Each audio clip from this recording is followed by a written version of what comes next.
일요일 아침 지우와 도윤은 늦잠을 자고 일어나 천천히 집안을 정리하고 있었습니다. 햇볕이 거실 바닥에 길게 내려앉고 세탁기에서는 빨래가 돌아가는 소리가 잔잔하게 울렸습니다. 지우는 건조대에 옷을 널고 도윤은 소파에 앉아 TV 채널을 넘기며 휴식을 즐겼습니다. 일상은 평범했고 특별할 것이 없었습니다. 둘이 함께 만든 집의 분위기는 조용하고 안정적이었죠. 세탁기가 멈추자 지우는 바구니를 들고 세탁실로 향했습니다. 그때 초인종이 울렸습니다. 지우가 누구지? 하고 중얼이자 도윤은 화면을 확인했습니다. 엄마네. 갑자기 오셨나 봐. 말은 편안하지만 표정에는 살짝 놀란 기색이 비쳤습니다. 현관문이 열리자 시어머니 영옥이 단정한 차림으로 들어섰습니다. 방문 예고는 없었지만 표정은 당연하다는 듯 여유롭습니다. 영옥은 거실을 둘러보며 집이 깔끔하네라고 짧게 말했습니다. 말투는 부드러웠지만 눈동자는 구석구석을 훑고 있었습니다. 지우는 억지로 미소를 지으며 차를 준비했습니다. 영옥은 갑자기 세탁실 쪽으로 향했습니다.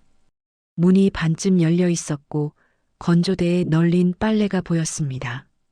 지우는 순간적으로 따라가고 싶은 마음이 들었지만 다리를 멈췄습니다. 그저 멀찍이서 상황을 지켜볼 뿐이었죠. 영옥은 세탁 바구니 안을 가볍게 들춰보았습니다. 그 안에는 도윤의 속옷 몇 장이 섞여 있었습니다.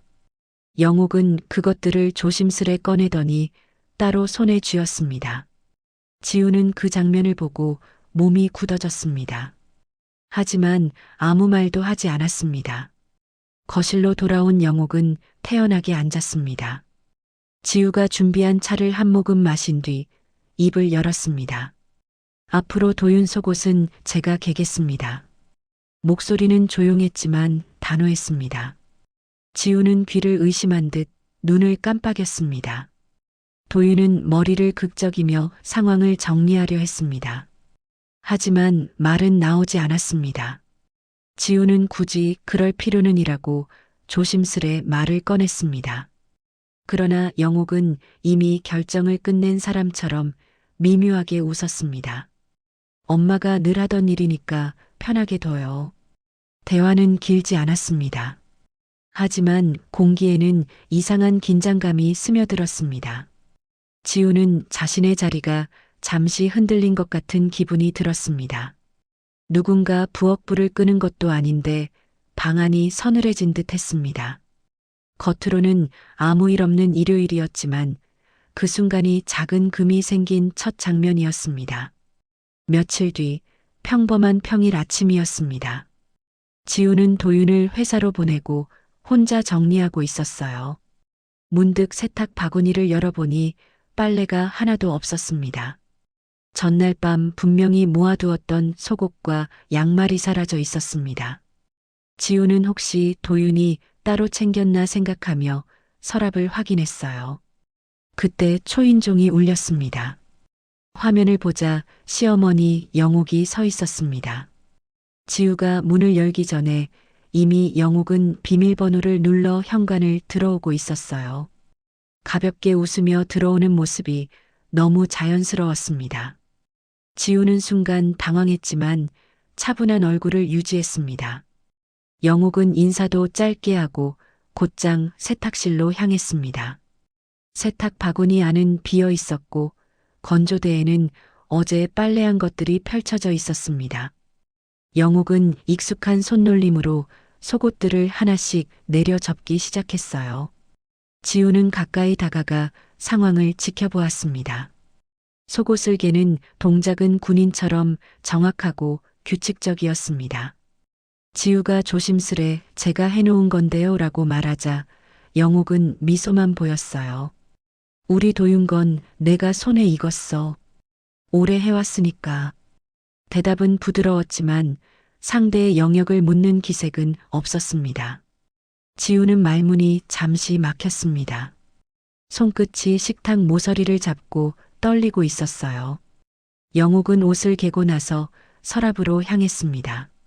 서랍을 열더니 속옷들을 정리해 넣었습니다. 지우는 서랍이 자신의 치밀한 정리 방식과 전혀 다르게 바뀌고 있는 것을 확인했습니다. 선반의 위치가 바뀌고 정리 순서가 달라졌습니다. 그 모습은 마치 이 집의 주인이 따로 있는 듯 했습니다. 조금 뒤 도윤이 점심을 먹으러 잠시 들렀습니다. 영옥은 이미 냉장고 반찬까지 꺼내 접시에 담아두었어요. 양손에 고무장갑을 끼고 싱크대를 정리하는 모습까지 익숙했습니다. 도윤은 어머니가 있는 상황을 자연스럽게 받아들였습니다. 지우는 그 무심함에 잠시 말이 막혔습니다. 점심이 끝나고 영옥은 다시 세탁실로 들어갔습니다. 세탁 바구니를 들여다보고 표백제와 세제를 확인했습니다. 이건 좀 약하네. 우리 도윤은 예민하잖아. 그 말은 지우의 손질이 부족하다는 뜻으로 들렸습니다. 지우의 속은 서서히 끓어오르고 있었습니다. 영옥은 마트를 다녀온다며 집을 나갔습니다. 지우는 소파에 앉아 숨을 길게 들이켰습니다. 눈앞에 정리된 서랍, 접힌 빨래, 치워진 바구니, 모든 것이 달라져 있었어요. 그 순간 지우는 이건 단순한 도움이나 관심이 아니라 영역 침범이라는 사실을 깨달았습니다. 비가 부슬부슬 내리던 금요일 오후였습니다. 지우는 퇴근 후 장을 보고 돌아왔어요. 현관문 앞에 도착했을 때 이미 누군가 집안에서 움직이는 소리가 들렸습니다. 문을 열어보니 신발장 앞에 영옥의 구두가 가지런히 놓여 있었습니다. 지우는 심장이 순간적으로 굳어버리는 느낌을 받았습니다. 거실로 들어가자 테이블 위에 개어둔 속옷들이 높게 쌓여 있었습니다. 방금 개놓은 듯 모서리가 딱 맞게 접혀 있었습니다. 지우는 혹시나 하는 마음으로 세탁실을 확인했습니다. 건조대에 널어둔 속옷이 모두 사라져 있었습니다. 그리고 서랍장은 열려 있었고 영옥이 안에 손을 넣어 정리하고 있었습니다. 영옥은 지우가 들어온 줄도 모르고 옷의 위치를 바꿔 꽂고 있었어요. 지우가 불쑥 들어서자 영옥은 놀란 기색 없이 태연하게 웃으며 벌써 왔어? 라고 말했습니다. 그 평온한 표정에 지우는 오히려 더 숨이 막혔습니다. 집 열쇠를 언제 복사했는지 물어보고 싶었지만 말이 잘 나오지 않았습니다. 손끝이 굳어버렸고 머릿속이 하얘졌습니다. 그때 현관 밖에서 이웃 주민들의 이야기가 들렸습니다. 아까도 시어머니 왔다더라. 며느리 대신 집안일 다 해주나 보지? 지우의 귀는 그 대화를 놓치지 않았습니다. 목 안쪽이 타들어가는 듯한 느낌이 밀려왔습니다. 남의 시선 속에서 자기 삶이 잘못된 그림으로 그려지는 기분이었습니다. 거실로 돌아오자 상황은 더 선명했습니다. 침대 위에 접힌 빨래 뭉치, 서랍의 정리 방식, 치워진 바구니, 지우가 하루 동안 쌓아놓은 일상이 모두 지워져 있었어요. 마치 자신의 자리에서 한 걸음 밀려난 느낌이었죠. 공간의 주인이 바뀐 듯한 묘한 공포가 들었습니다. 도윤은 퇴근 후 집에 들어와 상황을 보았지만 별말을 하지 않았습니다. 오히려 엄마가 도와주신 거니까 괜찮지 않아? 라고 가볍게 넘기려 했습니다. 그 말 한마디가 지우를 더 아프게 만들었습니다. 도윤은 자신의 무심한 태도가 문제라는 걸 아직 깨닫지 못했습니다. 지우는 깊게 숨을 들이마시며 겨우 자신을 붙잡았습니다. 밤이 깊어지자 집안은 고요했습니다. 하지만 지우의 마음은 평온하지 않았습니다. 누군가 마음대로 드나들 수 있는 집, 자신의 자리가 흔들리는 삶, 그리고 남편의 눈치 없는 무관심까지. 지우는 결국 작은 결심을 세웠습니다. 이 상황을 가만히 두면 더 깊어지고 더 넓어질 것이라는 확신이 들었습니다. 아무도 모르게 무너지는 대신 자신을 지키기 위해 싸워야 한다는 생각이 들었습니다. 비가 내리는 밤, 방 안은 조용했지만 지우의 마음은 거칠게 흔들리고 있었습니다. 평화로운 일상은 이미 깨져 있었고, 이제는 되돌릴 수 없는 선을 넘고 있다는 것을 느끼고 있었습니다.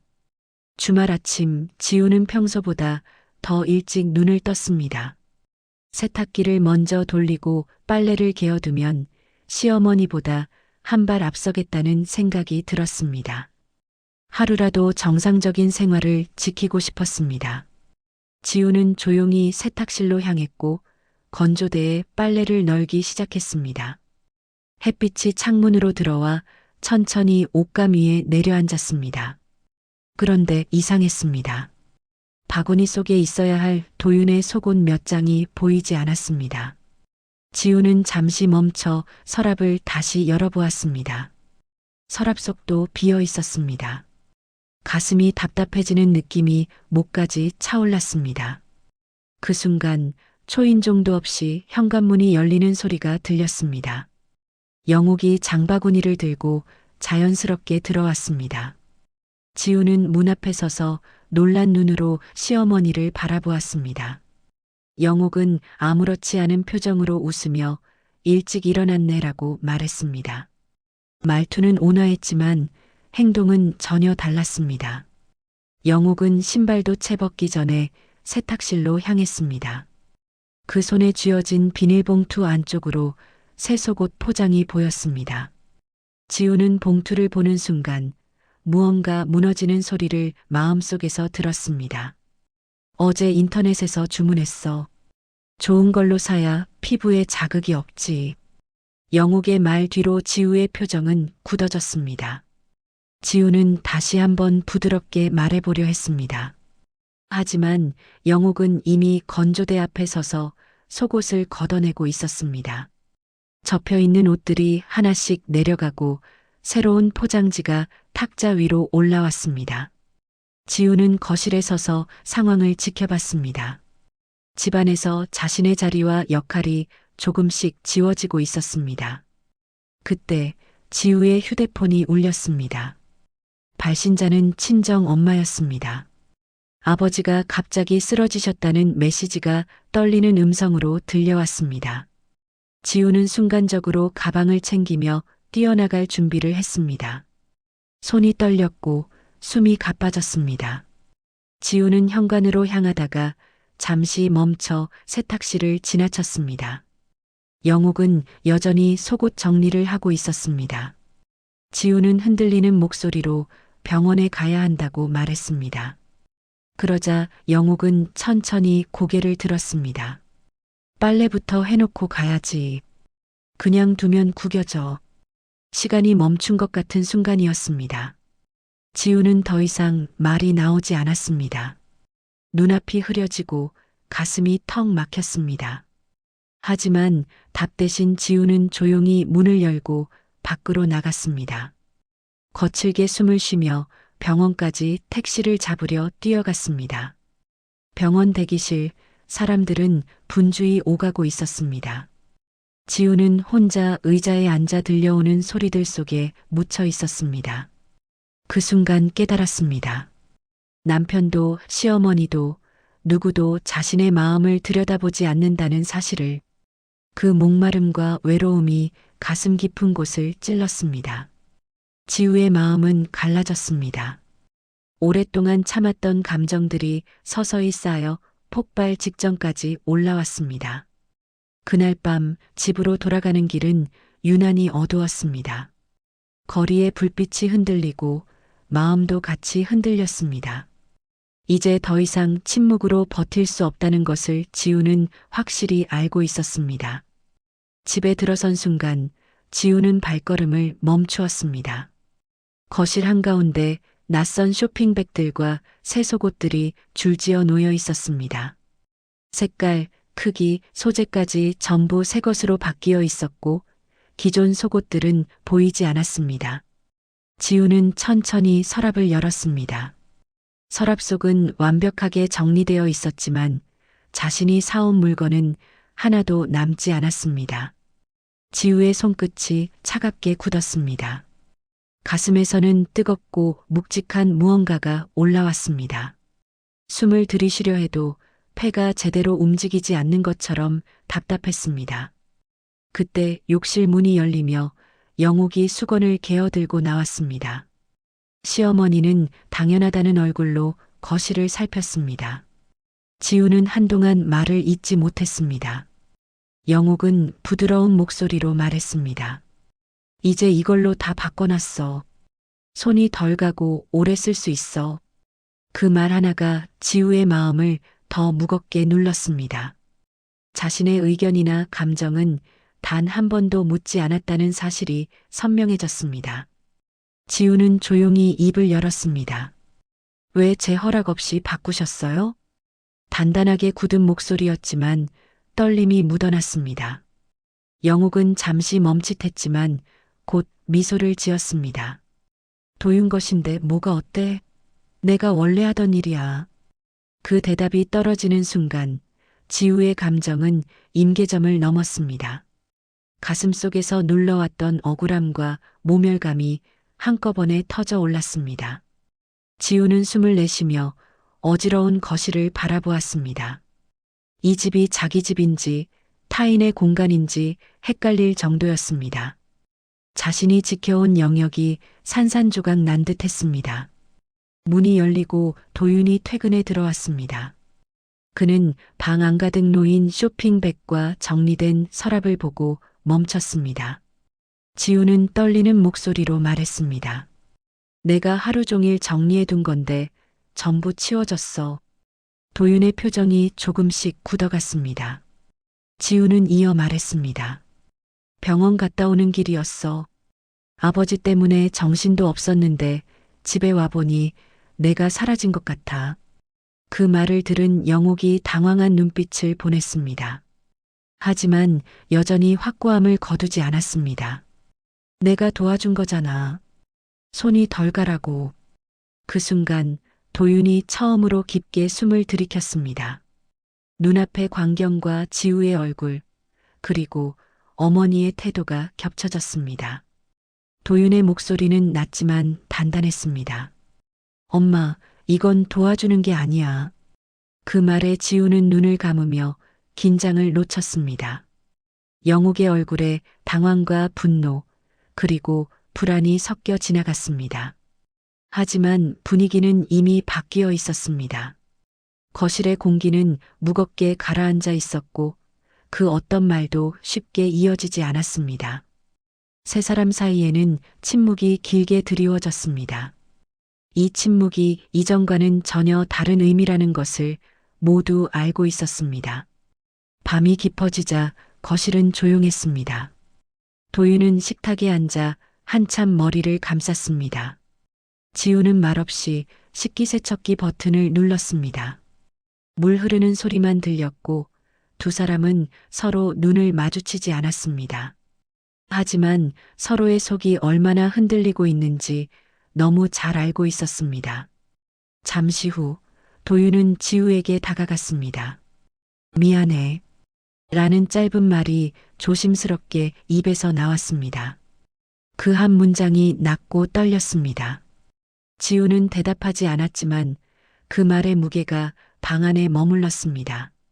도윤은 더 이상 피하지 않기로 결심한 표정이었습니다. 이튿날 도윤은 회사에 가는 길에 영옥에게 전화했습니다. 목소리는 최대한 차분했지만 단단했습니다. 엄마, 오늘 저녁에 잠깐 볼게요. 전화를 끊은 뒤 손이 약하게 떨리고 있었어요. 하지만 후회나 망설임은 없었습니다. 퇴근 후 도윤은 혼자 부모님 집으로 향했습니다. 영옥은 아들이 찾아왔다는 사실에 반가움에 미소 지었지만 표정은 금세 굳어졌습니다. 도윤의 표정이 평소와 전혀 달랐기 때문이었습니다.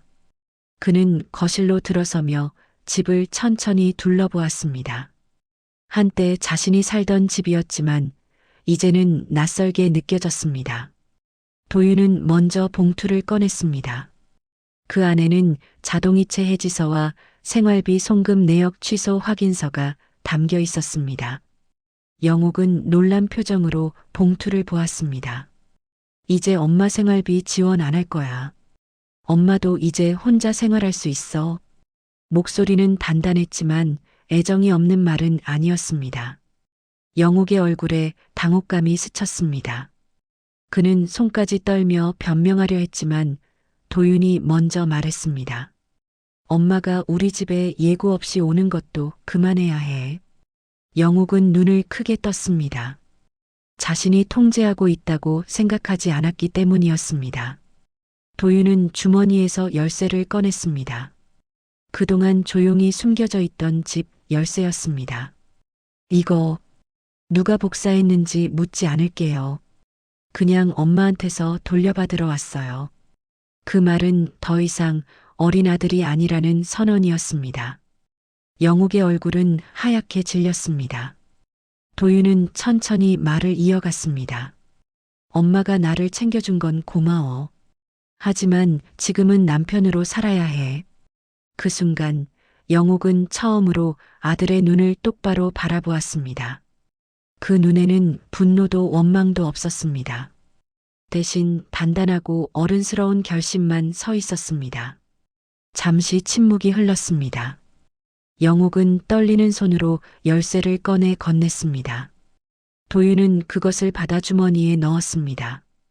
그리고 한 번도 하지 않았던 말까지 꺼냈습니다. 엄마 때문에 내 아내가 울면 그건 가족이 아니야. 그 말은 천천히 방 안에 깔렸습니다. 책장, 소파, 벽, 창문까지도 조용히 그 문장을 들은 듯 했습니다. 영옥은 아무 말도 하지 못했습니다. 입을 열었다가 다시 다물었고 눈가가 붉어졌습니다. 그제서야 진짜 잘못이 마음에 서서히 들어오기 시작했습니다. 도윤은 고개를 숙여 인사하고 돌아섰습니다. 현관문이 부드럽게 닫히는 소리가 울렸습니다. 영옥은 소파에 앉아 천천히 숨을 몰아쉬었습니다. 아들의 발걸음이 계단을 내려가는 동안 손끝이 작게 떨렸습니다. 그 순간 아들이 떠날 수 있다는 두려움이 처음으로 현실처럼 다가왔습니다. 며칠 동안 영옥은 집에서 연락을 기다렸습니다. 하지만 전화는 오지 않았습니다. 방 안에는 아들이 두고 간 열쇠만 덩그러니 남아 있었습니다. 그 작은 쇠조각이 과거와 현재를 나누는 선처럼 느껴졌습니다. 분한 마음도 있었지만 무엇보다 허전함이 더 컸습니다. 영옥은 처음으로 스스로 시장을 봤습니다. 무겁던 장바구니를 들고 계단을 오르며 숨을 몰아쉬었습니다. 평생 해본 적 없는 일이었지만 차근차근 배워야 한다고 생각했습니다. 근처 문화센터에 등록해 요리를 배우기 시작했습니다. 선생님이 혼자 사는 분들이 많아요라고 말하자 마음이 조금 편해졌습니다. 며칠 뒤 지우는 산부인과에서 예상치 못한 소식을 들었습니다. 임신 테스트기에 선명한 줄이 나타났습니다. 기쁨과 두려움이 뒤섞였고 잠시 의자에 앉아 숨을 고르며 눈을 감았습니다. 집으로 돌아와 도윤에게 검사지를 보여주자 도윤의 얼굴이 환하게 밝아졌습니다. 지우야 고맙다. 그 말에서 지난날의 미안함과 다짐이 함께 느껴졌습니다. 하지만 두 사람은 곧 조심스러워졌습니다. 이 소식을 시어머니에게 바로 알리지 않기로 했습니다. 지우는 아직도 마음 한쪽이 굳어 있었고 도윤 역시 상처가 완전히 아물지 않았다는 것을 알고 있었습니다. 그저 일상을 지켜가며 지켜보기로 했습니다. 평일 저녁 부부는 함께 유모차 사이트를 천천히 훑어보았습니다. 어느 날 집 앞에 작은 상자가 놓여 있었습니다. 포장지에는 아이용 털 양말과 작은 모자가 들어 있었습니다. 짧은 메모 한 장이 붙어 있었습니다. 필요하면 쓰고 아니면 돌려줘도 돼. 축하한다. 글씨는 또렷했지만 힘이 살짝 빠져 있었습니다. 지우는 한참 동안 상자를 들고 서 있었습니다. 그동안의 상처가 사라진 것은 아니었지만 마음속 어딘가가 천천히 녹아내리는 것 같았습니다.